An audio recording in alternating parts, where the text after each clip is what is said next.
दासो स्कुलनि खामानियाव थांदोंमोन नै सारमोना उनथिंबो दंबावो माखासे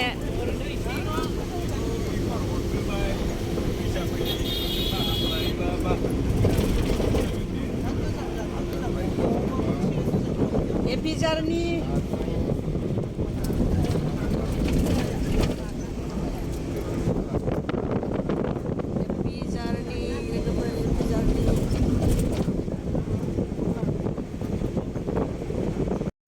लोगोफोर बरमायाव नै बाजै हटेलाव दसे जिरायदों लोगोफोरा बायद'मोना एसे रेस्ट लादों मोनसे खामानियाव फैदोंमोन बरमायाव स्कुलनि खामानियाव ज'नो रिजार्भ लानानै फैदों गारिजों दा बायद'मोनजों एसे रेस्ट लाबाय बाजै हटेलाव ओंखाम जाबाय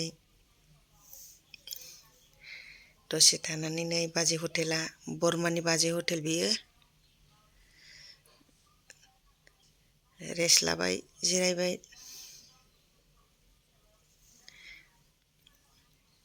दसे जिरायनानै थांनोसै खामानियाव एसे स्कुलनि खामानि दङ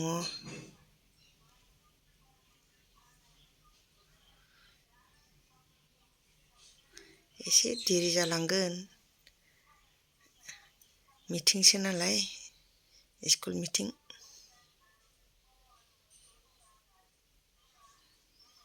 मेडाम गोजा इसोरो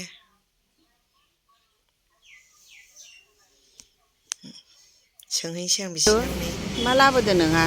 गुवाहाटिनिफ्राय जेकेटसो लाबोदों आङो जेकेट नोंहा मा लाबोदों सना लाबोदोंहाय फिसाजो फिसालानो दे लाबोआबा गुवाहाटियाव थांनाय बेखायनो जोङो गुवाहाटियाव बेरायहैदोंमोन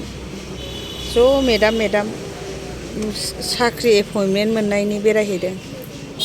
आरो खेबसे पिकनिक जाबावगोन माबायाव उदालगुरि निउ इयाराव मा जायगा होनदोंमोनलाय बैयाव थांनो होननाया मानासाव जाहैगोन ज'नो निउ इयारनि बेयावनो नै बिलोगो खागोन नै आंनि बिलोगोआ बेजों आंजों खागोन बेजों आंजों बिलोगो खागोन जोंहा